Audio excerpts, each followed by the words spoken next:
Racing to the 2020 Breeders' Cup, and this time we go out west to Old Del Mar, where the turf meets the surf. 6 furlongs, a grade 1. It's the Bing Crosby, and all the top sprinters on the west coast are in this race. Kind of nice for a change to get a full field and some of the best horses in the sprint division.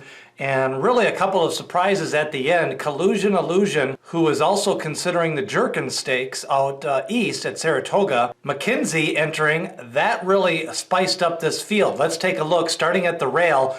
And one of the reasons why this field came up a little bit tough was Lexitonian was scratched last week at the gate at Saratoga in the grade 1 Vanderbilt.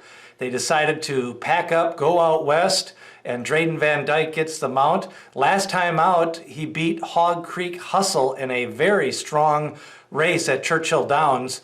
And Lexitonian drew the rail in this spot. He likes to come from off the pace. He has enough speed to kind of stay within 4 or 5 lengths. And if the pace duel gets strong, Lexitonian is the type that could pick up the piece. And he's definitely a grade 2, grade 3 horse. And he fits in this race. Any Port in a Storm is 8 for 16 lifetime. The king of Northern California, Pleasanton, Golden Gate, Emerald Downs, Sunland. He's going to try the big boys here. He's got some speed. I expect him to be near the front end. And Juan Hernandez should be on a flyer with Any Port in a Storm, although I think he's a little bit slower overall late on some of the late pace figures for Any Port in a Storm. Desert Law comes in with 17 starts, 5 wins. Victor Espinoza rides. He's another one that can come from just off the pace. He'll be sitting outside the flank of Lexitonian, and he may get first run at Any Port in a Storm. He also has a couple of races where he can make that lead at the third call, so I think Desert Law has a good shot in this race, and I think he's going to be a live long shot in this spot. McKinze, the class of the field, he's a proven grade 1 winner, trying to win a grade 1 at 2, 3, 4, and 5 years old now. Mike Smith rides. Last time out, he had kind of a wide trip in the mile against a strong field. Now he cuts back. He's been a good horse at 7 furlongs. Can he win at 6 furlongs on the ultra cutback for McKinze? PR Radio Star is another one that was claimed for $16,000. Looks overmatched in this spot, but he probably could win an allowance race.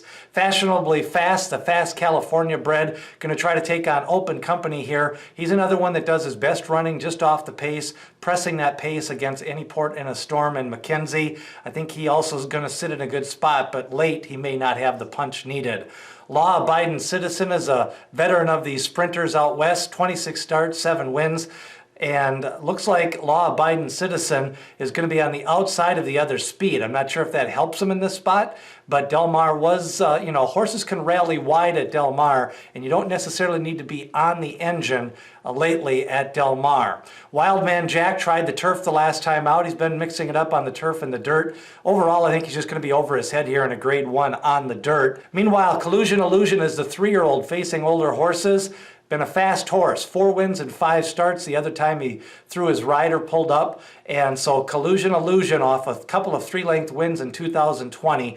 2 for 2 as a 3-year-old. He's fast. He's got a 96 and a 91. So he needs to improve his speed figures to get close to that 100 mark, as I think probably a 99 or 100 is going to win this race. But he does seem to have the late pace figures that figures him to be in the mix against McKinze and other horses like Lexitonian. Heartwood rounds out the field, the 10th post position for the 6-year-old, 8 wins and 32 starts. He's faced a lot of these horses like Whitmore and the Hot Springs, the King Cotton, the Mr. Prospector Stakes, so don't overlook Heartwood. He definitely fits in with this group. And I think he could surprise here at a price, especially in that trifecta and superfecta.